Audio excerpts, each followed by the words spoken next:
মানি না কোনো বিধান আল্লাহ ছাড়া। আনুগত্য করবো কার? হুকুম মানবো কার? খেলাফত করবো কার? মিছিল দিচ্ছে, সাংবাদিক প্রশ্ন করে আপনি কি চান, কি চান? গণতন্ত্র চাই, গণতন্ত্র চাই, গণতন্ত্র চাই, গণতন্ত্র চাই। ওরা কি আল্লাহর বিধান চায়? ইমান আছে এদের?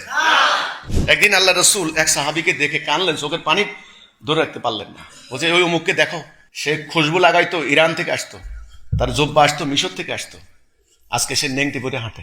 আচ্ছা, আপনার সামনে যদি আমি এখন এই এক বাটি শুয়োরের গোস্ত দিই, আপনি খাবেন? বমি করবেন। কেন খাবেন না? বলছেন আল্লাহ হারাম করছে, খাবো না এই জন্য। কিন্তু পুরো আপনার রাষ্ট্র চলতেছে সুদের উপরে। কই আপনার তো সে ধরনের ঘৃণা আসলো না? জনগণকে বলেন, যারা আল্লাহর বিধান অনুসরণ করে না তারা কাফের, তাদের ঈমান নাই। বলবেন না তো? বললে যে এই যে রুজি বন্ধ হয়ে যাবে। জানিয়া বুঝিয়া দেখিয়া শুনিয়া আল্লাহর বিধান বাদ দিয়া মানুষের তৈরি আইন মানে, এরা কি মুসলমান? এদেরকে মুসলমান জাল সার্টিফিকেট দিয়ে রাখছে কারা? এখন এই কথা বললে তো আমার তোরা জবাই করবি। নতুন যারা আছেন, ফার্স্ট কন্ডিশন যে আমার কথা মনোযোগ দিয়ে শুনতে হবে। আমার কথার আলোচনাটা হচ্ছে একটা ধারাবাহিকতা আছে, একটা শিকলের মতো। শিকলের যদি একটা আংটা যদি ছুটে যায়, তাহলে শিকলের জোড়া কিন্তু ছুটে যাবে। আমার আলোচনা কিন্তু এরকম, মনোযোগ দিতে হবে কথার দিকে, মনোযোগ ইম্পর্টেন্ট কথা। এরপরে কান দিয়ে শুনতে হবে, চোখ দিয়ে দেখতে হবে, তারপরে আপনি ফয়সালা করবেন, সিদ্ধান্ত নেবেন কি করবেন কি করবেন না। একটা মহাসত্য, যেই মহাসত্য দুনিয়া থেকে হারিয়ে গেছে, ওটা আজকে দুনিয়াতে নাই। যেই মহাসত্য আল্লাহ সুবহানাহু ওয়া তাআলা তার এক প্রিয় বান্দার মাধ্যমে, তার বান্দার উসিলায় আল্লাহ আমাদেরকে দান করেছেন, যেই মহাসত্য বুকে ধারণ করে আজকে আমরা একটা অসম শক্তির বিরুদ্ধে লড়াই করে যাচ্ছি। আমাদের ভাইদেরকে হত্যা করা হয়েছে, আহত করা হয়েছে, রক্তাক্ত করা হয়েছে। কি সেই মহাসত্য যেটা হারিয়ে গেছে দুনিয়ার বুক থেকে? সেই মহাসত্য আজকে আপনাদের সামনে উন্মোচিত হবে। নতুনদের কথা বলছি আমি। আল্লাহ যদি চান তবে আপনাদের হৃদয় উন্মুক্ত হতে পারে, হৃদয়ের দরওয়াজা খুলতে পারে। আমি একটু আগে বলছিলাম তিনতলায় কনফারেন্স হলে, আমি যখন এই সত্য পাই তখন আমার বয়স 26 বছর। তখন আমার লেখাপড়া তখনও শেষ হয়নি, ফাইনাল ইয়ারে আছি। 26টি বছর অন্ধকার গুহায় থাকার পর একটা মানুষ যখন আলোর কাছে আসে, তখন তার মন চায় সমগ্র আলোকে সে আঁকড়ে ধরে রাখবে। আলো কত সুন্দর! যারা অন্ধকারে থাকে সারা জীবন, যারা অন্ধকারে যায়, অন্ধকারে জন্ম হয়েছে, অন্ধকারে মৃত্যু, আলোর গুরুত্ব বুঝবে না। আলো কতখানি সুন্দর! পৃথিবীর 800 কোটি মানুষ, তারা খাচ্ছে, দাচ্ছে, ঘুমাচ্ছে, বংশবৃদ্ধি করছে, সংখ্যা আসছে, বড় হচ্ছে, মারা যাচ্ছে, মাটির সাথে মিশে যাচ্ছে। এই যে মানুষের আগমন নির্গমন, আসা যাওয়া, এর উদ্দেশ্যটা কি? এর লক্ষ্যটা কি? আপনি ঢাকা শহরে যখন যাবেন, গুলিস্তানে দাঁড়াবেন, কমলাপুর স্টেশনে দাঁড়াবেন, গাবতলী বাস স্টেশন দাঁড়াবেন, আপনি একটা উঁচা জায়গায় দাঁড়িয়ে কিছুক্ষণ বসে থাকেন, দেখবেন হাজার হাজার মানুষ নানান রঙের, কারো গায়ে লাল কর্তা, কারো গায়ে সাদা কর্তা, কেউ কর্তা গায়ে দেওয়া, কেউ শার্ট পরা, কেউ প্যান্ট পরা, নারী পুরুষ, আসে যায় আসে যায় আসে যায় আসে যায়। আপনি কি মনে করেন প্রত্যেকটা লোকের উদ্দেশ্য আছে না কোনো না কোনো? একজন লোককে দাঁড়িয়ে জিজ্ঞাসা করেন, এই তুমি কমলাপুর কেন আসছো? বলছে কেন ভাই, আমি চিটাগাং যাবো, এই যে ট্রেন থামবে, ট্রেন উঠবো। উদ্দেশ্যহীন কোন মানুষকে আপনি দেখবেন? দেখবেন না। তাহলে এই যে জগতে মানুষ আসে যাচ্ছে, আসতেছে যাচ্ছে, উদ্দেশ্যটা কি? কি হাসিল করছে তারা?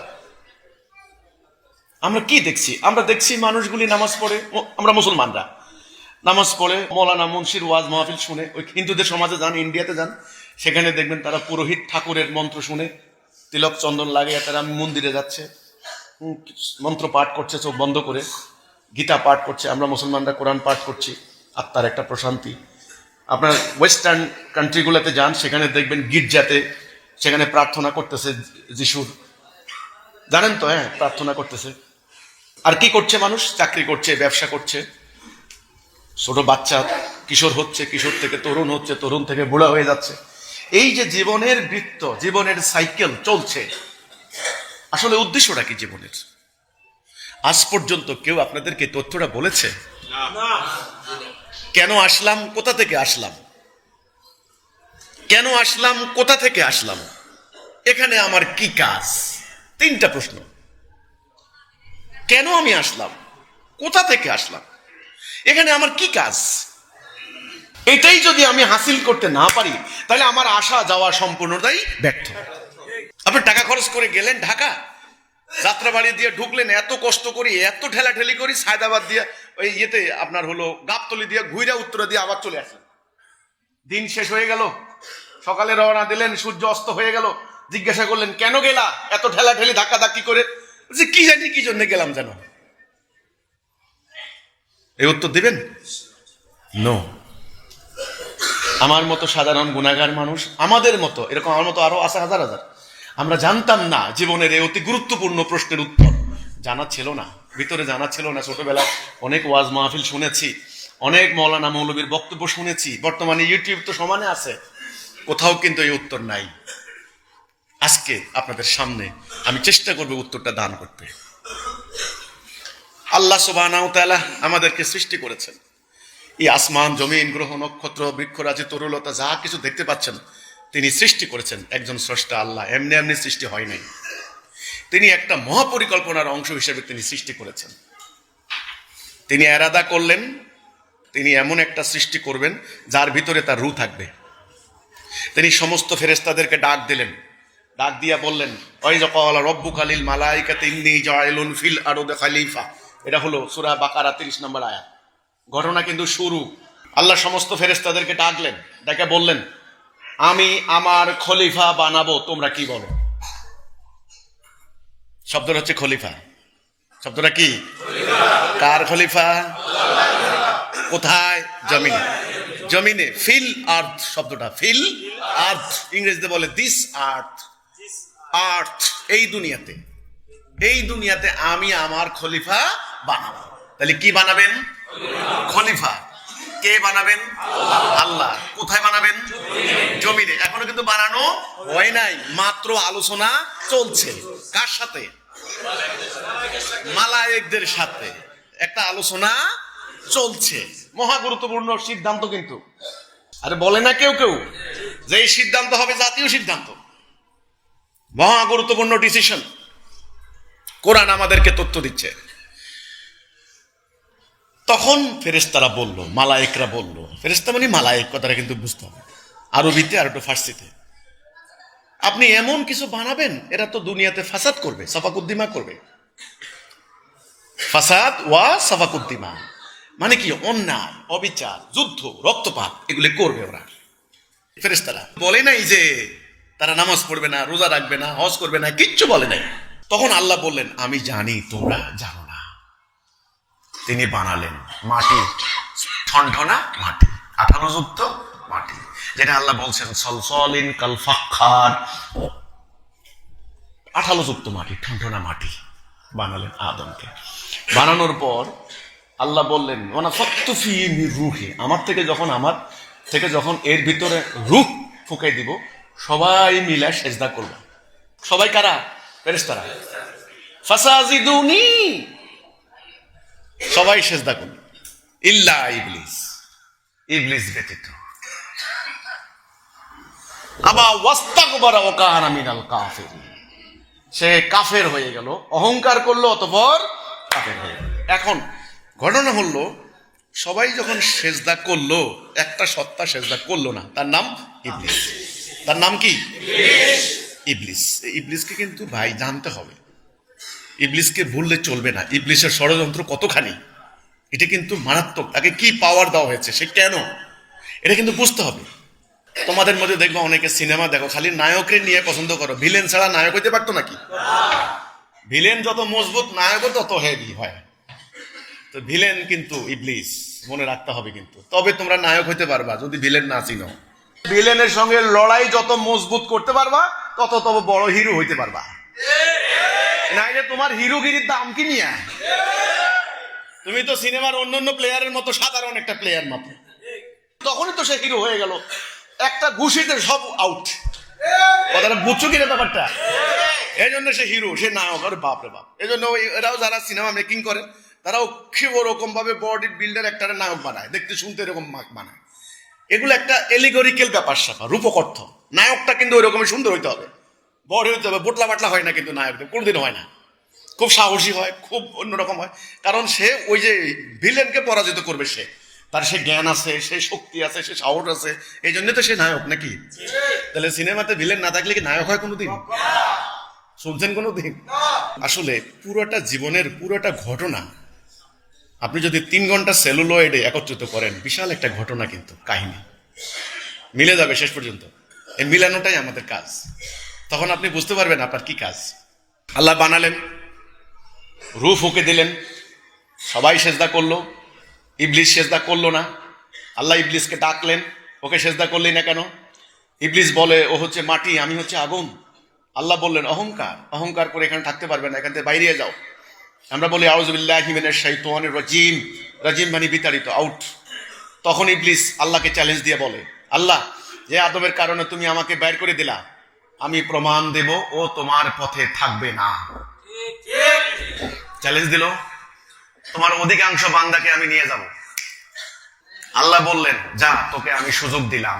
এই যে আল্লাহ কিন্তু সুযোগ দিয়ে দিলেন তাকে, সে আমাদেরকে সিরাতুল মুস্তাকিম থেকে সরাবে। তুই তোর অশ্বারোহী পদাতিক বাহিনী দ্বারা হামলা কর, যাদেরকে নিতে পারবি তাদেরকে শুদ্ধ আমি জাহান্নাম ভর্তি করব। চ্যালেঞ্জ হয়ে গেল, ইবলিস বিতাড়িত হয়ে বেরিয়ে আসলো। আল্লাহ মহাপরিকল্পনার দিকে অগ্রসর হলেন, মাকে বানালেন। শুরু পরিবার পরিকল্পনা শুরু।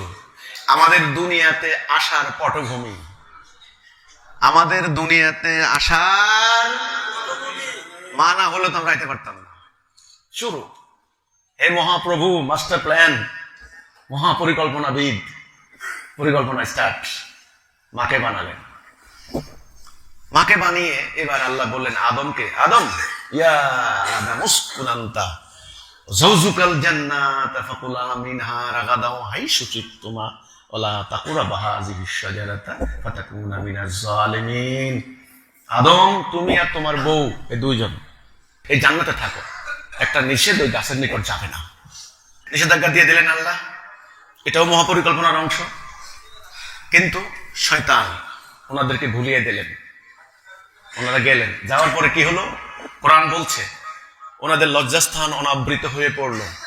ওনারা জান্নাতের পাতা দ্বারা লজ্জাস্থান আবৃত করার চেষ্টা করলেন। আল্লাহ রাব্বুল আলামিন আদমকে ডাক দিয়ে বললেন, আদম, আমি কি বলি নাই ওর আনুগত্য করবে না, ও তোমাদের প্রকাশ্য শত্রু? তখন বাবা আদম বললেন, ভুল হয়ে গেছে। রব্বানা যালামনা আনফুসানা ওয়া ইল্লাম তাগফির লানা ওয়া তারহামনা লানাকুনান্না মিনাল খাসিরিন। আল্লাহ, ভুল হয়ে গেছে, ভুল হয়ে গেছে, আল্লাহ মাফ করে দাও, নাহলে ধ্বংস হয়ে যাবে। বাবা আদম আর ইবলিসের পার্থক্য হচ্ছে, ইবলিস অহংকার করে ক্ষমা চাইল না, কিন্তু বাবা আদম ক্ষমা চেয়ে নিলেন। এটাই হলো মারাত্মক ব্যাপার। আদম সন্তান, আদম নামের আরেক অর্থ হচ্ছে ভুল, মিস্টেক। হবেই তোমার, ভুল নাই দুনিয়াতে কোনো মানুষ নাই। কাজে ভুল হইলেই কিন্তু অহংকার করবেন না, সঙ্গে সঙ্গে তওবা ইস্তেগফার করে ফেলবেন। কথা শেষ, ভুল হয়ে গেছে, আল্লাহ আমি গুনাহগার, আমাকে মাফ করে দাও আল্লাহ। আর যদি গাইডামি করে, গাইডামি বুঝেন তো নাকি? গাইডামি করে যদি বলেন আমি ঠিক, খবর আছে কিন্তু আপনার। আল্লাহ বললেন তাহলে তোমরা আর এখানে থাকতে পারবে না, এখান থেকে নামিয়ে যাও। এই যে পৃথিবীতে আসলাম, কিছু কালের জন্য জীবিকা রইল তোমাদের, জীবিকা কিছু কাল, নট পার্মানেন্ট, কিছু কালের জন্য জীবিকা রইল। একে অপরের শত্রু হিসেবে নামিয়া যাও। এই যে কি সাংঘাতিক, শালাবনির জামাই না কিন্তু শত্রু। একে অপরের শত্রু হিসাবে নামিয়া যাও। কেমন শত্রু? বাবা আদমের 2 সন্তান হাবিল আর কাবিল, এক ভাই আরেক ভাইকে খুন করেছে। খুনটা কি কেমনে করলো? কার প্ররোচনা করলো? আজকালকার মতো কি সম্পত্তির অভাব ছিল তখন? কেন করলো? খুনের রিজন কি? খুনের রিজন হচ্ছে কোরবানি কবুল হয়েছে কি হয়েছে না এটা নিয়ে কোরআন বলে। আমাদের কাছে গল্প শুনাইছে না বনির বিয়া নিয়া, কোরআন কিন্তু এটা বলে না। আমি কিন্তু পাই নাই, কোরআনের মধ্যে থাকতে পারে, বাইবেলে থাকতে পারে, তওরাতে থাকতে পারে ওই গল্প। ওই সমস্ত কিতাবগুলি বিকৃত করার কারণেই তো আল্লাহ কোরআন নাযিল করেছে। তাহলে বিকৃতি কোন কোন পয়েন্টটা হয়েছে এটা ধরাও কিন্তু বিরাট ব্যাপার। সমস্ত ওয়াজের মধ্যে সারা জীবন শুনছি মা নাকি বাবাকে প্ররোচনা দিছে যে চলেন চলেন খাই খাই, মার দোষ, সমস্ত দোষ মার। এগুলো কোরআনের কথা নয়, শিক্ষা নয়। বলছে আদম তার স্ত্রী, আদম তার স্ত্রী, দুইজনের কথা বলা হয়েছে। ফাটকারের মধ্যখানে মাকে দোষারোপ করলেন কেন? সেই প্রবণতা আজ পর্যন্ত আছে। ফ্যামিলিতে ঝগড়া লাগলে সব তোমার দোষ। এগুলা কিন্তু বিকৃত, আগেকার ধর্মগ্রন্থের বিকৃতি আছে কিন্তু অনেক, এগুলো ঢুকছে। আমাদের মুফাসসিরিন ইকরাম, আমাদের তাফসীর বিদরা বিভিন্ন জায়গার ময়লা এনে এটার ভিতরে ঢুকাইছেন। আপনারা তো হয়তো বলবেন হুজুররা আপনার বিরুদ্ধে এত খেপছে কেন? কারণ আছে তো। আমার দরকার আছে এত আজে বাজে গল্প আনার? আমার কোরআন তো আমার জন্য যথেষ্ট। আবার অনেকে বলে ও বুঝছি আপনি আহলে কোরআন, আপনি আহলে কোরআন, অনেকে বলে না, ব্যাপারটা তা নয়। দরকার নাই অনর্থক অপ্রয়োজনীয় ইস্যু নিয়ে কন্ট্রোভার্সি করার দরকার নেই। বাবা আদম মা হাওয়া, হাওয়া কথা কিন্তু কোরআনে নেই। বারবার বলা হয়েছে তার স্ত্রী, আদম তার স্ত্রী, আদম তার স্ত্রী, আদম তার স্ত্রী। দুনিয়াতে চলে আসলাম, এখন দুনিয়াতে শত্রু খেলাখেলি না। এক, দুই, দুনিয়াটা কিন্তু পার্মানেন্ট অ্যাড্রেস না, অস্থায়ী বাড়ি। তখন আল্লাহ বললেন ওখানে বংশবৃদ্ধি করো। এই যে বংশ মানে আমরা, বংশ মানে আমরা বনি আদম, আমরা আদম না কিন্তু আমরা বনি আদম, আমরা ওখানে বংশবৃদ্ধি করো। এখানে একটা ঘটনা আছে কিন্তু, ঘটনা হচ্ছে এই যে দুনিয়াতে আসলাম, এখন আমার এই দুনিয়ার জীবনটা কি আসলে, এটাই হলো ইম্পর্টেন্ট প্রশ্ন। দুনিয়ার জীবনটা কি, এটা বুঝতে পারলে কিন্তু সমস্ত হিসাব কিন্তু পরিষ্কার হয়ে যাবে। আসলে দুনিয়ার জীবনটা একটা পরীক্ষা আমার জন্য। আমরা প্রকৃতপক্ষে একটা পরীক্ষার হলে ঢুকলাম, টেস্ট। আল্লাহ বলছেন আমি দেখতে চাই কে সরল পথে থাকে, কে বক্র পথে যায়। আমি দেখতে চাই। দুনিয়ার জীবনটা একটা পরীক্ষা, মূলত পরীক্ষা ক্ষেত্র। 3 ঘন্টার পরীক্ষার হল, সেখানে কি কেউ ঘুমায়? সে প্রত্যেকটা মুহূর্তের টাইম মানে গুরুত্ব সে বুঝে না? বুঝে, কারণ 3 ঘন্টা পরে কাগজটা নিয়ে যাওয়া হবে, সে জানে। এখন যদি সে না লেখে, দোষটা কার? অথবা খাতার মধ্যে গালাগালি করে স্যারদেরকে, দোষটা কার? বলেন, স্যারদের দোষ? তার দোষ, তাকে সুযোগ দেওয়া হয়েছে। তো আমাদের কিন্তু দুনিয়ার জীবনটা পরীক্ষা। এই দুনিয়ার জীবনে আমি কার খলিফা? এটা এখানে আমি থাকবো না। ওই যে মালায়েকদেরকে বলেছিল সেজদা করো, এই মালায়েক কারা? এই মালায়েক হচ্ছে আল্লাহর সমস্ত প্রাকৃতিক শক্তি। সমস্ত সূর্যকে বলা হয়েছে, চন্দ্রকে বলা হয়েছে, হাইড্রোজেন, অক্সিজেন, নাইট্রোজেন, মাটি। এই যে মাটি, মাটিকে নির্দেশ দেওয়া হয়েছে তোকে আমি বৃষ্টি বর্ষণ করিয়ে তুই মরা মাটিকে জিন্দা করব। আমার বান্দারা যখন ফসল ফলাবে তুই তাদেরকে ফল দিবি। মাটি দেন কোনো কথা নাই, তার বুকে কোদাল চালাচ্ছেন, খুন্তি চালাচ্ছেন, তার কোনো কথা আছে? চিৎকার আছে? চিৎকার নাই। সে কিন্তু আপনাকে ফসল দিয়ে যাচ্ছে। এখন ফসলের বীজ বপন করার সময় আপনি কি তেঁতুলের বীজ লাগাবেন না কমলার বীজ লাগাবেন? Up to you. ঘাসের বীজ লাগাইলেও কিন্তু যথাসময় ঘাস হবে, আর ধানের বীজ লাগাইলেও বেন্নার ধান, নাকি বেন্নার ধান বলে না, আপনি যদি ধানের বীজ লাগান মাটি কিন্তু আপনাকে দিয়ে যাবে, কিন্তু মাটির কোনো কথা নেই, সে তো সেজদা করছে। এখন আপনি কি নামাজি না বেনামাজি, এটা মাটি জিজ্ঞাসা করবে না, কিচ্ছু বলবে না মাটি। মেঘমালাকে বলেছে মেঘমালা তোকে আমি সিস্টেম করেছি বৃষ্টি বর্ষণ করাই দিয়ে যাবি। আপনি কি নাস্তিক না আস্তিক, এটা মেঘ জিজ্ঞাসা করবে না, সে যত সময় বৃষ্টি বর্ষণ করিয়ে যাবে। কলা গাছ যত সময় কলা দিবে, গাভী যত সময় দুগ্ধ দিবে, গাভীর বাচ্চাকে আপনি বঞ্চিত করে আপনি দুধ খাচ্ছেন, গাভী কিচ্ছু বলবে না। এই যে নিরন্তর আপনাকে সার্ভিস দিয়ে যাচ্ছে, সেবা দিয়ে যাচ্ছে, সবাই সবাই নিঃশেষ হয়ে যাচ্ছে। সূর্য, আল্লাহ বলছেন ইজা শামসুন কুববিরাত, সূর্য একদিন নিঃস্ব হয়ে যাবে। বিজ্ঞানীরা প্রমাণ করছে এখন যে একদিন সূর্য নাকি এই জ্বালানি দিতে দিতে এই সূর্য মরে যাবে, মরা সূর্য হয়ে যাবে। সূর্য আপনাকে জ্বালানি সরবরাহ দিতে দিতে আপনার তেনা শুকাইতে শুকাইতে তার জীবন যাইব সূর্যের। তাইলে আল্লাহ তাআলার সমগ্র সৃষ্টি আপনাকে প্রতিনিয়ত সার্ভিস দিয়ে যাচ্ছে। আপনার সার্ভিসটা কি কোনদিন চিন্তা করেছেন? এত মহান মানুষ ছিলেন আপনি। আল্লাহ কোরআনে বলছেন সূরা বাইয়িনাতে, মানুষ খায়রুল বারিয়া, শাররুল বারিয়া, মানুষ দুই প্রকার, সৃষ্টি সেরা অথবা সৃষ্টি নিকৃষ্ট। আপনি যদি পৃথিবীতে আল্লাহর খেলাফত করেন, ইবলিসের বিরুদ্ধে আল্লাহকে বিজয়ী করেন, তবে এই সমস্ত মালায়েক আপনাকে প্রতিনিয়ত যে সার্ভিস দিয়ে যাচ্ছে এর হক আদায় হবে। আপনাকে সরকার নিয়োগ দিয়েছে, মেডিকেল কলেজে পড়ালেখা করিয়েছে, একটা মেডিকেল কলেজের স্টুডেন্টের পিছনে কোটি কোটি টাকা সরকারে যাচ্ছে। আপনাকে ডাক্তার হিসাবে বের করে আধুনিক যন্ত্রপাতি শিক্ষা দিয়ে আপনাকে হাসপাতালে নিয়োগ দিয়েছে মানুষের ট্রিটমেন্ট করার জন্য। আপনাকে সরকারি বাড়ি দিয়েছে, গাড়ি দিয়েছে, কর্মচারী দিয়েছে, টেলিফোন বিল ফ্রি, তারপরে হলো বিদ্যুৎ বিল ফ্রি, আপনার জন্য সমস্ত ফ্রি। মাশাআল্লাহ, দেশে হলেও আপনার গাড়ির মধ্যে লেখা থাকে ডক্টরস কার, কোনো সমস্যা নাই, আপনার জন্য সব ফ্রি। কেন? আপনার দাঁত দেখার জন্য? কিসের জন্য? রাষ্ট্রের জনগণকে আপনি চিকিৎসা দিবেন, এটাই ছিল আপনার মূল ইবাদত, মূল কাজ। যদি আপনি চিকিৎসা না দেন, তাহলে রাষ্ট্রের জনগণের এত সার্ভিস, এই ট্যাক্সের টাকা সম্পূর্ণরূপে ওয়েস্টেজ হলো আপনার জন্য। তখন আপনাকে শাস্তি দেওয়া কি ন্যায়সঙ্গত হবে না অন্যায় হবে? এই আদমকে জাহান্নাম দেওয়া ন্যায়সঙ্গত হবে না আল্লাহর অন্যায় হবে? ন্যায়সঙ্গত হবে। তারা দুনিয়াকে ভোগ করে চলেছে, দুনিয়ার সমস্ত রঙকে তারা ভোগ করে চলেছে। তাদের উচিত কার খেলাফত করা? আল্লাহর খেলাফত করা। তাহলে এখন সিদ্ধান্ত হলো, আমরা কোথা থেকে আসলাম? জান্নাত থেকে। আমাদের বাবা মা আদম হাওয়া, আমরা এক পরিবার। আমরা সাদা কালো লম্বা খাটো বেটে, আরবিতে কথা বলি, ইংরেজিতে কথা বলি। এই যে নানান ধরনের খাদ্যাভ্যাস, ভাষার পরিবর্তন, পোশাকের বৈচিত্র্য, এগুলো হয়েছে আবহাওয়ার কারণে, ভৌগোলিক কারণে, কিন্তু আমরা সবাই এক পরিবার।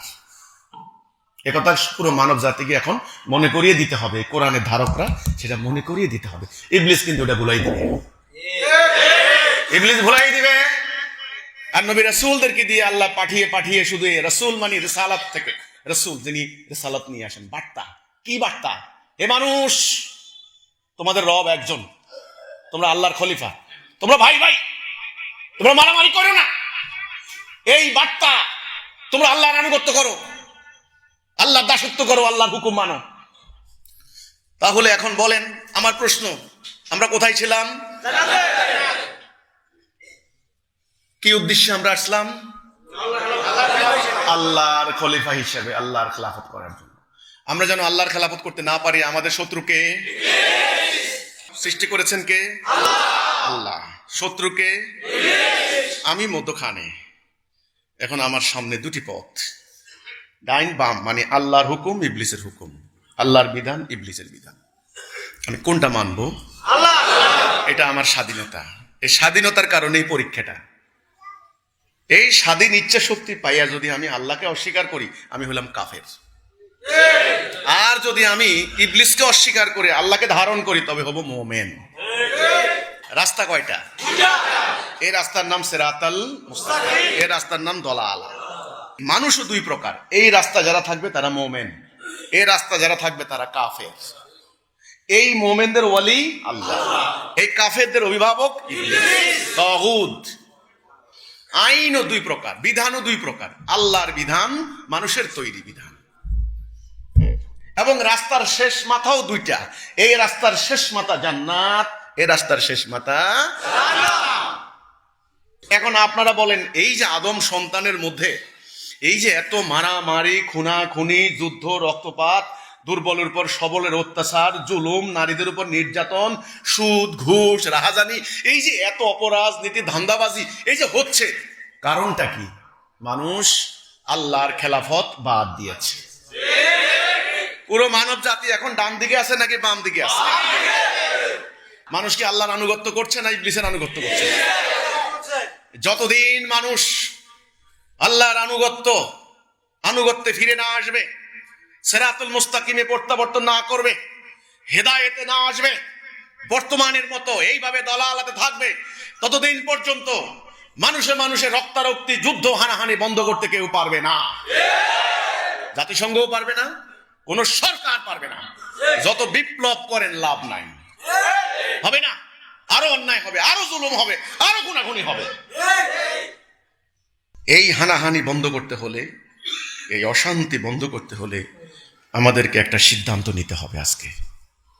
সিদ্ধান্ত হলো লা ইলাহা ইল্লাল্লাহ। নবী তো আর আসবে না, সাধারণ ভাবে নবীর নাম তো এমনি যোগ হবে, লা ইলাহা ইল্লাল্লাহ মুহাম্মাদুর রাসূলুল্লাহ। এই একটা কথা, এটা একটা আরবি বাক্য। এটা মূলত বান্দার সাথে আল্লাহর একটা চুক্তি, একটা অঙ্গীকার। লা মানে মানি না। লা মানে কি? মানি না। কি মানি না? আল্লাহ ব্যতীত আমি কাউকে, কারো হুকুম মানি না। আল্লাহ যেখানে যেটা করতে বলেছেন সেটা করব, যেটা নিষেধ করেছেন সেটা করব না। বাস, এলাহ হিসেবে একমাত্র আমি আল্লাহকে মানি। তাইলে বলেন তো, আগে কি আল্লাহ নামাজের কথা বলছেন না ঈমান? পবিত্র কোরআনে আপনি কোথাও পাবেন আগে বলছে, আল্লাহ বলছেন নামাজ পড়ো, আগে ঈমান আনো। নবী করিম সাল্লাল্লাহু আলাইহি সাল্লাম ওনার পুরো নবুতি জীবন আগে কি নামাজের দিকে ডাক দিয়েছেন না ঈমানের দিকে ডাক? এটা মানুষকে পরিবর্তন করে ঈমান। ঈমান আগে, নামাজ পরে। আবার অনেকে মনে করে, অনেকে অপপ্রচার চালায় কি উনি খালি নামাজের বিরোধিতা করে। এখানে কি আমি নামাজের বিরোধিতা করলাম? মাথার জায়গায় মাথা রাখেন, মগজের জায়গায় মগজ রাখেন, আর হার্টের জায়গায় হার্ট রাখেন। আপনি এক লেখেন, একের পিঠে একটা শূন্য দেন, কত হইল? আরেকটা শূন্য দিলে 100, আরেকটা শূন্য দিলে 1000। একটাই যদি না থাকে শূন্যের কোনো দাম আছে?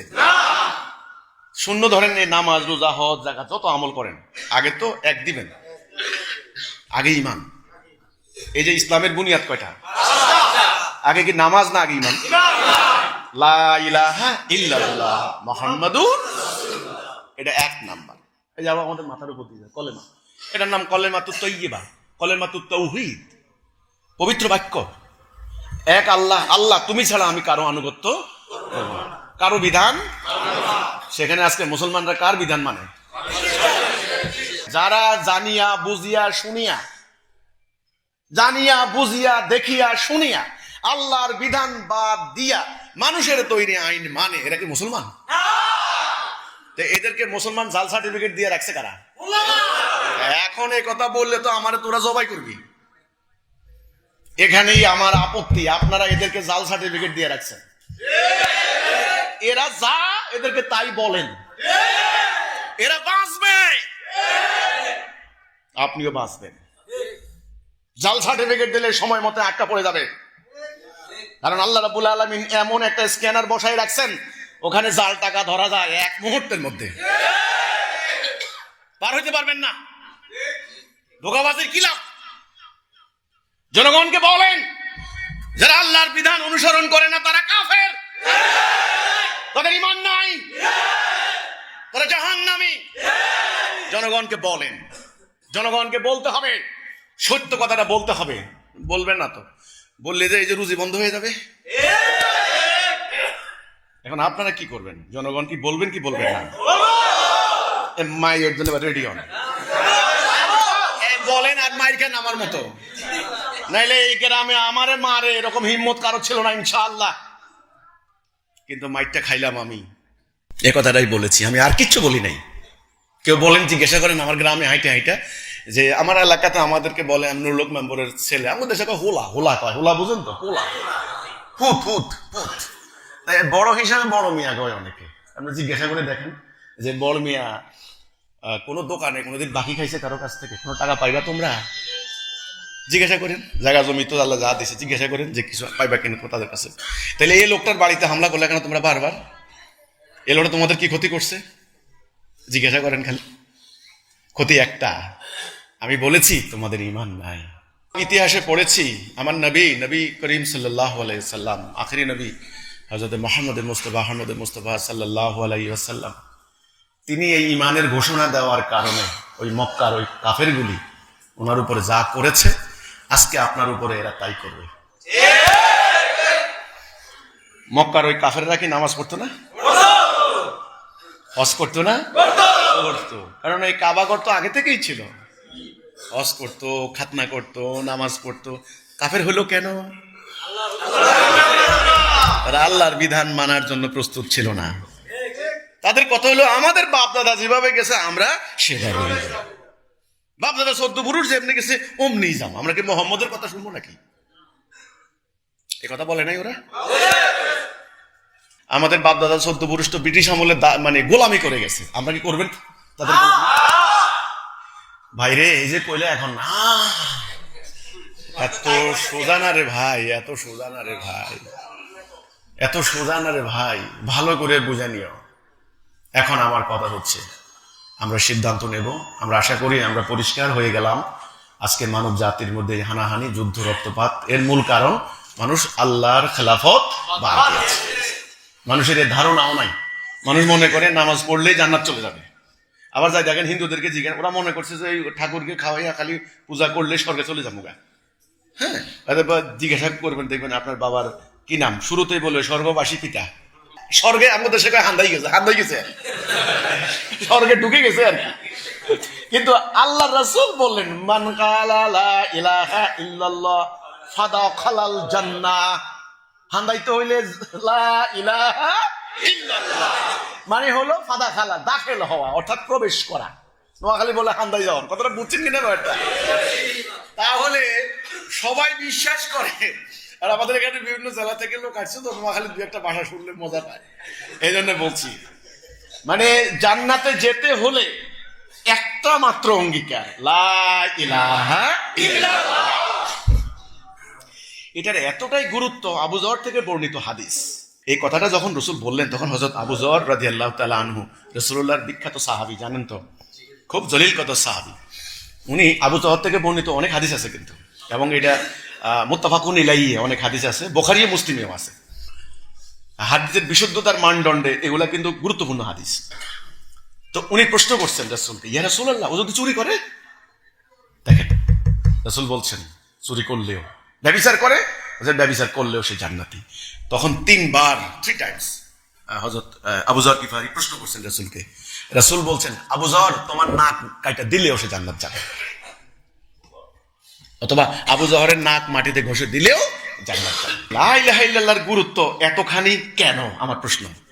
কারণ যেই বান্দা আল্লাহ ছাড়া অন্য কারো আনুগত্য করবে না, আর অমনি সেখানে ইবলিস পরাজিত হয়। এই জন্যই লা ইলাহা ইল্লাল্লাহর এত গুরুত্ব। সকল নবী রাসূলরা আসছেন এই লা ইলাহা ইল্লাল্লাহ নিয়ে। বাবা আদম আলাইহিস সালাম কি বলছেন? লা ইলাহা ইল্লাল্লাহ আদম সফিউল্লাহ। ইব্রাহিম আলাইহিস সালাম কি বলছেন? লা ইলাহা ইল্লাল্লাহ ইব্রাহিম খলিলুল্লাহ। মুসা আলাইহিস সালাম কি বলছেন? লা ইলাহা ইল্লাল্লাহ মুসা কালিমুল্লাহ। ঈসা আলাইহিস সালাম লা ইলাহা ইল্লাল্লাহ ঈসা রূহুল্লাহ। আমাদের নবী আয়েশা শেষ নবী, লা ইলাহা ইল্লাল্লাহ মুহাম্মাদুর। এটা এখন আমাদের কালেমা। কাজে লা ইলাহা ইল্লাল্লাহ ছাড়া কেউ জান্নাত যেতে পারবে না। এটা এই জন্য বলছে কালেমাতুত তাইয়্যিবা, পবিত্র বাক্য।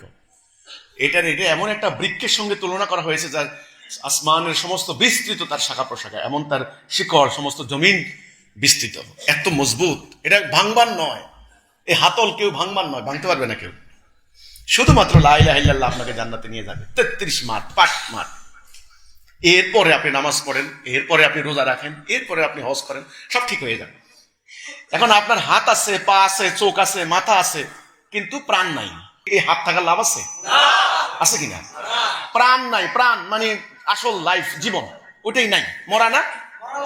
তাহলে অবস্থা কি? আমাদের মসজিদ আছে, মাদ্রাসা আছে, আলেম ওলামা আছে, নামাজ আছে, ওয়াজ মাহফিল আছে, কি নাই? ঈমান নাই।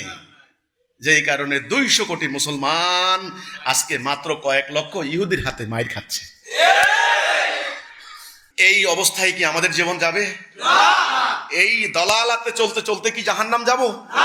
না। আল্লাহর এক প্রিয় বান্দার মাধ্যমে এই মহাসত্যের ডাক চলে এসেছে। আমি আপনাদেরকে আমন্ত্রণ জানাচ্ছি, আসুন আমরা একটা সিদ্ধান্ত নেই। আমরা আনুগত্য করব কার? আল্লাহ। খেলাফত করব আল্লাহ। হুকুম মানব আল্লাহ। বাম দিক নয়, ডান দিক। আমরা কাফের নয়, মোমেন হব। মোমেন ভাই ভাই না শত্রু?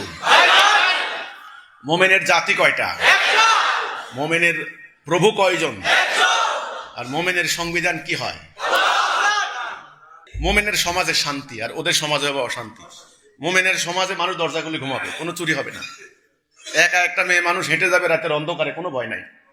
আপনারা যদি এই ডিসিশন নেন যে আমরা আজকে থেকে সিদ্ধান্ত নিলাম যে আমরা আল্লাহর হুকুম ছাড়া, আল্লাহর আনুগত্য ছাড়া কারো আনুগত্য করব না, আল্লাহর বিধান ছাড়া কারো বিধান করব না। আমি আপনাদেরকে সুসংবাদ দিতে চাই, যারা এই সিদ্ধান্ত নেবেন, আমি রসুলের পক্ষ থেকে, আল্লাহ রসুল যে কথা বলছেন, আমি এর বাহিরে না, আমি নিজের কথা বলার জন্য এখানে দাঁড়াইনি, আমি গুনাহগার মানুষ।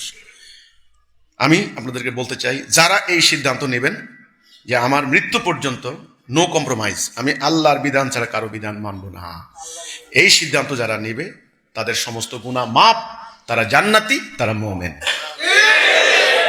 যারা এই সিদ্ধান্তের মধ্যে অটল থাকবে, আমি আপনাদেরকে প্রথম আমন্ত্রণ জানাবো, প্রথম আহ্বান জানাবো, আসুন আমরা মুমিন হই। কি হই? মুমিন হই। এবার মুমিনের দ্বিতীয় শর্ত, জানমাল দি জিহাদ। এই জিহাদটা কেন করবেন? দিন কয় প্রকার? দুই প্রকার। আল্লাহ দেওয়া দিন, মানুষের তৈরি করা দিন। দিন মানে জীবন ব্যবস্থা, কিভাবে মানুষের জীবন চলবে এর একটা ব্যবস্থা আর কি। অর্থনীতি কেমনে চলবে, যেমন ধরেন অর্থনীতি, আমি একটা উদাহরণ দিচ্ছি। অর্থনীতি ছাড়া কি রাষ্ট্র চলে? দিন চলে? চলে না। সুদ আল্লাহকে হারাম করছেন, হালাল করছেন? আচ্ছা, আপনার সামনে যদি আমি এখন এই এক বাটি শুয়োরের গোস্ত দিই, আপনি খাবেন? বমি করবেন। কেন খাবেন না? বলছেন আল্লাহ হারাম করছে, খাবো না এই জন্য। কিন্তু পুরো আপনার রাষ্ট্র চলতেছে সুদের উপরে। কই আপনার তো সে ধরনের ঘৃণা আসলো না? আপনার তো সেই ধরনের রাগ আসলো না? আপনার ব্যাংকে 15% সুদে বাড়ে, কোটি কোটি টাকা সুদ, মানে 1,00,000 কোটি টাকা সরকার খালি বিদেশিকে সুদ দিতে হচ্ছে। এই কারণে ট্যাক্সের চাপ বাড়ছে, প্রত্যেকটা উন্নয়ন প্রকল্প সুদের। তাহলে সুদ ছাড়া আপনার কোনো কাজকর্ম চলে না। আপনি দেখেন ব্যাংকের কর্মকর্তাদের সাথে আলাপ করে দেখেন, তাদের কথা হলো ভাই আপনি ভালো কি মন্দ আমরা দেখবো না, আমাদের সুদটা হলো মেইন, আমরা সুদ পাইলে হয়েছে খালি। এই সুদ আল্লাহ হারাম করছেন, কোন আলেম না জানে, কোন পীর সাহেব না জানে, সবাই জানে না। কিন্তু না, সুদ কি বন্ধ করতে পারবে? জি না, এত সোজা না। এটা একটা ব্যবস্থা, এটা বিল্ডিং এর মতো, এত সোজা না। এই সিস্টেমটাকে বাদ দেওয়ার জন্য আপনাদেরকে সিদ্ধান্ত নিতে হবে, এটার নাম দিন। নবী করিম সাল্লাল্লাহু আলাইহি সাল্লামের সাথে ওনার ফ্যামিলির লোকদের, আবু জাহেল, আবু লাহাব, ওতবা, সায়েবা বা আশেপাশে, এদের দ্বন্দ্ব করার কোনো কারণ ছিল? যুদ্ধ করার কারণ ছিল না। ওনার প্রথম দিকে একটু অভাব অনটন ছিল, ওনার ফ্যামিলি কষ্টে ছিল, কিন্তু আম্মা খাদিজার সঙ্গে বিয়ে হওয়ার পরে, ব্যবসা বাণিজ্য উন্নতি করার পরে ওনার ফ্যামিলির তখন অভাব চলে গেছে।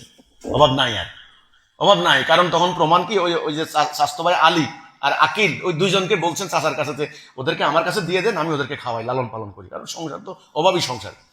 তো ওনার চাচা বলতে, না ঠিক আছে, আকিল থাক আমার কাছে, তুমি আলীকে নিয়ে যাও।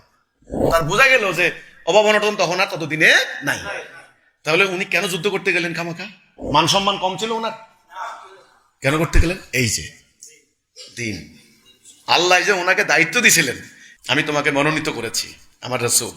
আমি তো অনেক লোকেরে দেখছি, কত জ্ঞানী, কত সম্পত্তিওয়ালা, ওয়ালিদের অনেক সম্পত্তি ছিল, কত ব্রিলিয়ান্ট লোক আরবের মধ্যে তখনও ছিল, কবি, সাহিত্যিক। আমি তো কাউকে পছন্দ করি নাই। আমি এমন একজনকে পছন্দ করছি যে লেখাপড়াই জানে না, মায়ের পেটে থাকতে বাপ মারা গেছে, এতিম, 6 বছর বয়সে মা হারাইছে, বকরি চড়াই চড়াই জীবনকাল, সে শিশুকাল গেছে। এই মানুষকে আমি পছন্দ করেছি। আল্লাহর পছন্দ কি ভুল ছিল? তার সিলেকশন কি ভুল ছিল? তিনি দেখলেন মানব জাতির মধ্যে সবচাইতে বিশ্বস্ত, সবচাইতে আমানতদারি, সবচাইতে সাহসী, সবচাইতে আপোষহীন মানুষটাকে তিনি পছন্দ করছেন। বলে বলছেন, আমি আপনাকে মনোনীত করলাম। ওনার জ্বর উঠে গেছে এই ঘোষণায়, জানেন তো। উনি আইসা বললেন, আম্মা খাদিজাকে কম্বল দিয়ে জড়াও, আমার জ্বর উঠে গেছে। আমি কি দেখলাম, কি পাইলাম এটা? তারপরে তো যে কাহিনীগুলো জানা কথা, আম্মা খাদিজা বিভিন্ন জনের কাছে নিয়ে গেলেন, নিয়ে বললেন যে কাহেন বলে তখন, গণক টনক, এগুলি ওনাদের আগেকার কিতাবের জ্ঞান ছিল। দেখে টেকে বলতেছেন, আরে আফসোস আফসোস, আপনাকে তো আপনার জাতি বাড়ি থেকে বাইর করে দিবে। উনি বলেন, কেন, আমি কি দোষ করছি? আরে আপনাকে তো আপনার জাতি বাইর করে দিব। এই যে আপনার কাছে সেই সত্তা এসেছে, যেই সত্তা মুসা, ঈসা ওনাদের কাছে আসছে, ইব্রাহিম, আপনার পূর্বপুরুষ ইব্রাহিম আলাইহিস সালাম ওনাদের কাছে আসছে, সেটা। একদিন তিনি কম্বল গায়ে দিয়ে, সূরা মুদাসসির, সূরা মুজাম্মিল, কম্বল গায়ে দিয়ে রেস্ট, মানুষ রেস্ট করে না, কম্বল গায়ে দিয়ে কখন শোয় মানুষ? একটু আরাম করে রেস্ট করে। আয়াত নাজিল হয়ে গেল, হে কম্বল আবৃত ব্যক্তি, ওঠো, উঠুন, মানুষদেরকে সতর্ক করুন, যান। আর শুয়ে থাকা যায়? ওই প্রেরণা, সাংঘাতিক অনুপ্রেরণা, ওইটা ঐশী প্রেরণা, কেউ বসে থাকতে পারবে না যার ভিতরে এটা ঢুকছে। তিনি বেরিয়ে পড়লেন, ফ্যামিলির সবাইকে ডাকলেন, গোত্রগুলিকে ডাকলেন, ডেকে একটা জায়গায় জড়ো করলেন। সেখানে জড়ো করে তিনি একটা কথা বলছেন যে তোমরা বলো লা ইলাহা ইল্লাল্লাহ, আল্লাহর আনুগত্য করো। তোমাদের আল্লাহর আনুগত্য না করার কারণে এই আরব সমাজ তোমরা দাসত্ব ব্যবস্থা, মানুষ বেচা কিনা করো, তোমরা উলঙ্গ হয়ে হজ করো, মেয়ে মানুষের কবর দাও, মদ খাইয়া পড়ে থাকে, সুদ ঘুষ রাহাজানি অশ্লীলতা, শিক্ষা নাই, দীক্ষা নাই, টাকা নাই, পয়সা নাই, মারামারি, গোত্রে এই গোত্রে ওই গোত্রে এই গোত্রে। এখন দেখেন বাংলাদেশে এই পাড়া ওই পাড়া। তোমরা শেষ হয়ে গেছো, তোমাদের ঈমান নাই। তাদের অহংকারে মাথা ছাড়া দিয়ে উঠছে, কি বলো আমাদের ঈমান নাই?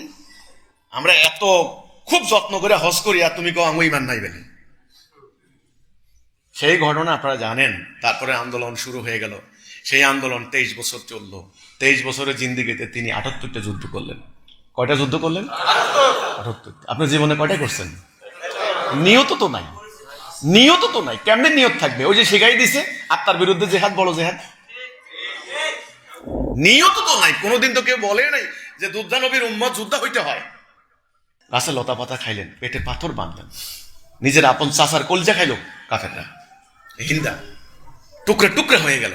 নারীরা জীবন দিলেন, নারীরা স্বামী দিল, সন্তান দিলেন, বাবারা সন্তানকে দিয়ে দিলেন। পুরা মানে ঘরে ঘরে আহত, শাহাদাত, গাজী। এই জাতি বিনিময় কি পাইলাম আমরা? এই জীবন ব্যবস্থা পাইলাম। এটা কি এমনি এমনি আসছে? এই বাংলায় কি এমনি এমনি আসছে? এটা এই বাংলায়? আরে আমাদের পূর্বপুরুষ কি ছিল ইতিহাস জানেন? বৌদ্ধ আর হিন্দু। হযরত শাহজালাল আলী আমিনী, হযরত শাহপরান, হযরত খানজাহান আলী রহমতুল্লাহ আলাইহি এনাদের জীবনী পড়ে দেখেন। সংসার করতে পারেন নাই, ম্যাক্সিমাম সংসার হয় নাই, বিয়ে শাদী করতে পারেন নাই, তরুণ একে একে শহীদ হয়ে গেছে, টুকরা টুকরা হয়ে গেছে, যে বিনিময় কিতাবখানা এখানে আসছে। আপনারা কি এই নোংরা পৃষ্ঠা উল্টাইতে চান? এই আবর্জনা কি দূর করতে চান?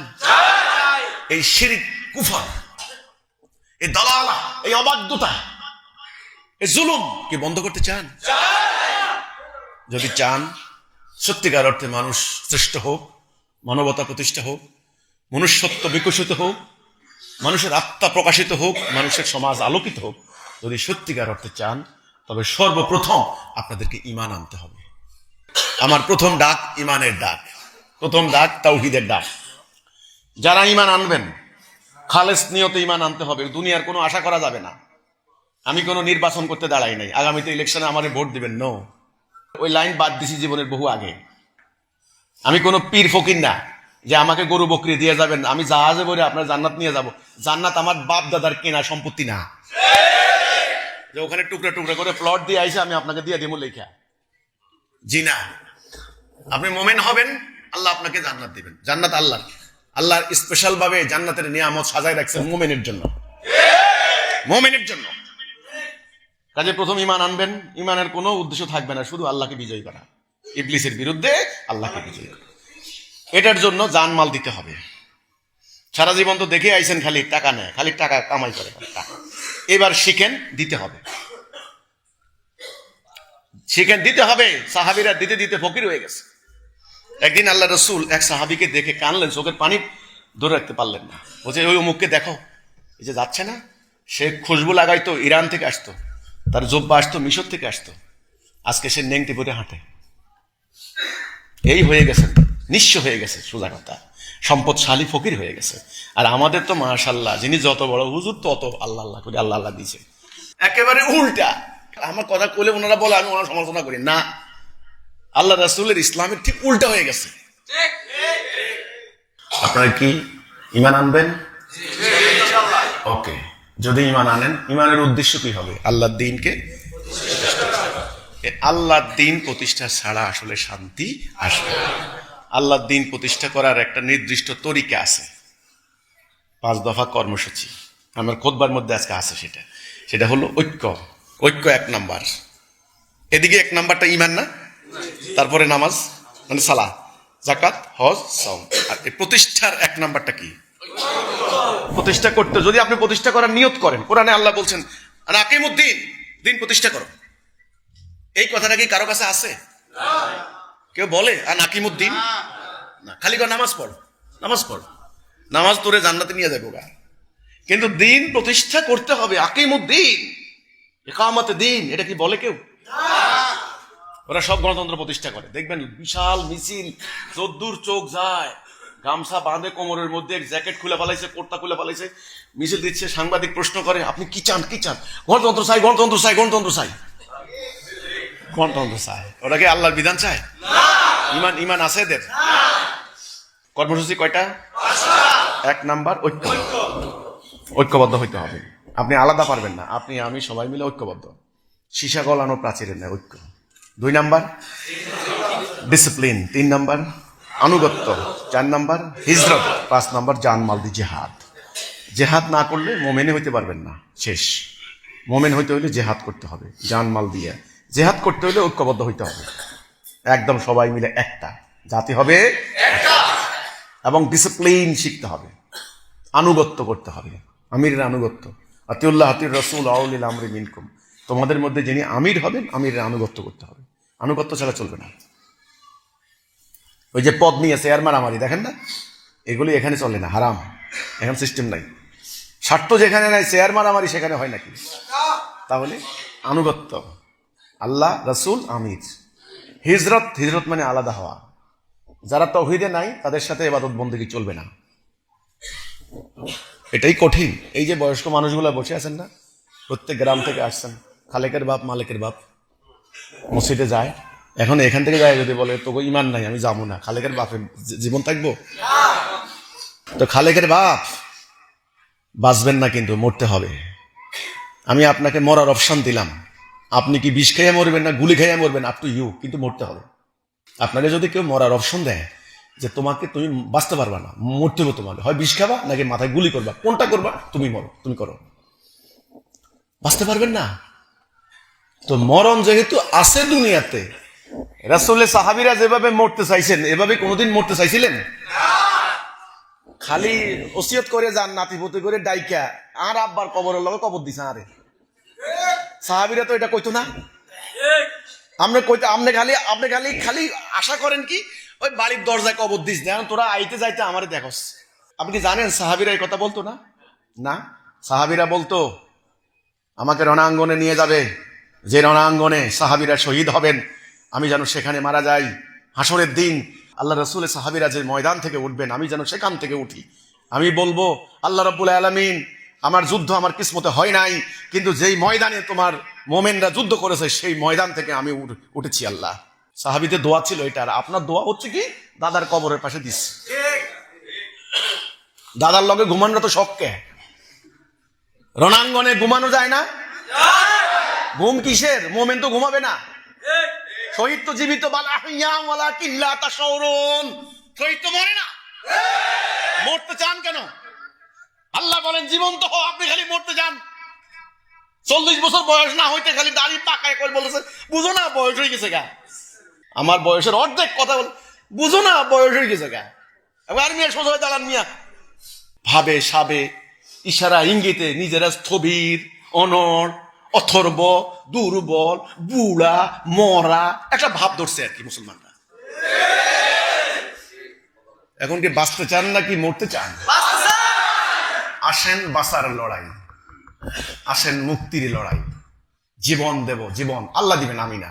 জীবন আমরা পাইছি, এই জীবন চিরন্তন জীবন, মৃত্যু নাই, মরবেন না, মৃত্যু নাই।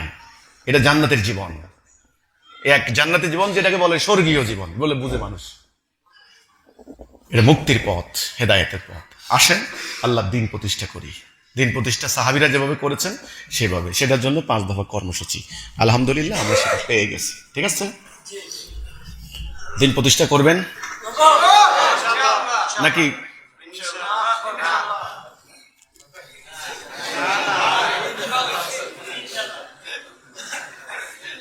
হ্যাঁ করবে, করবে, আমি জানি এটা করবে। যে বেলা বাঘ শিকার করতে যায় ওনা কিন্তু পেটে বুকের করে, কিন্তু ঠিকই বাঘ শিকার করে বাসায় ফেলা। চিন্তা করেন, আমার উপরে বহু অত্যাচার হয়েছে, মৌজ্জামানের উপর হয়েছে, লাভ নাই। আমার জীবন মৃত্যুর মালিক কে? আমি মরবো যেহেতু, কারণ সিরাতুল মুস্তাকিমে মরি না, কি দরকার অন্যের কাছে আত্মসমর্পণ করা? আমি তো যাবো আল্লাহর কাছে। কেউ মারা গেলে আমরা কি বলি? ইন্না লিল্লাহি ইলাইহি রাজিউন। কার থেকে আসছি? যাবো কার কাছে? তাহলে আবার কি, কেন শিয়াল কুকুরের মতো মরতে হবে? বাঘের মতো একদিন বাঁচবে। তাহলে আমাদের কলেমা হবে লা ইলাহা ইল্লাল্লাহ, মানি না কোনো বিধান আল্লাহ ছাড়া। আনুগত্য করবো কার? হুকুম মানবো কার? খেলাফত করবো কার? বাস, জাতি হবে একটা, হুকুম মানবো আল্লাহর, লা ইলাহা ইল্লাল্লাহ। সমাজে হবে শান্তি, ন্যায় বিচার, সুবিচার। আগামী দিন দুনিয়াকে লিড দেওয়ার জন্য প্রস্তুতি গ্রহণ করেন। এই সত্য চলে এসেছে, আগামী দিন আপনারা লিড দেবেন। আল্লাহর ওয়াদা মিথ্যা নয়। আল্লাহ বলেছেন, আমি ওয়াদা দিয়েছি যারা ঈমান আনবে, আমলে সলে করবে, লা ইয়াস্তাখলিফান্নাহুম ফিল আরদ, তাদের কাছে আমি খেলাফত দেব। খেলাফত দিয়ে দিবেন আল্লাহ, অন্য কেউ খেলাফত পাবে না। যতই দল দেখাক লাভ নাই, একমাত্র হিজবুল্লাহ, আল্লাহর দল একমাত্র বিজয়ী হবে। মনে রাখেন, আল্লাহর সাহায্য ছাড়া কোনোদিন বিজয়ী। এই বিজয়ের সুসংবাদ আমি দিচ্ছি। অবাশশিরিল মুমিনিন, আল্লাহ বলছেন মোমেনদেরকে সুসংবাদ দাও, এই জন্য দিচ্ছি। আমার কথা তো না, আল্লাহ বলছেন মোমেনদের সুসংবাদ দাও। যদি আপনারা ঈমান আনেন, যদি আপনারা জান মাল দিয়ে আল্লাহর রাস্তায় সংগ্রাম করেন, আল্লাহর খেলাফত করার জন্য তওবা করে এখন থেকে ঐক্যবদ্ধ হন, ইনশাআল্লাহ আমি আপনাদেরকে আল্লাহর পক্ষ থেকে অবাশশিরিল মুমিনিন, আল্লাহ বলেছেন মোমেনদেরকে সুসংবাদ দাও, আমি আপনাদেরকে সুসংবাদ দিচ্ছি। আগামী দিনের বিশ্ব ইসলামের বিশ্ব। আগামী দিন আল্লাহর দিন প্রতিষ্ঠা হবে, মানুষ আবার শান্তিতে ফিরে আসবে। আবার এই অন্যায়, এই অবিচার, এই যুদ্ধ, রক্তপাত বন্ধ হবে। এই মহান আন্দোলন হিজবুত তাওহীদ, আলহামদুলিল্লাহ আমরা সেটা নিয়ে কাজ করছি।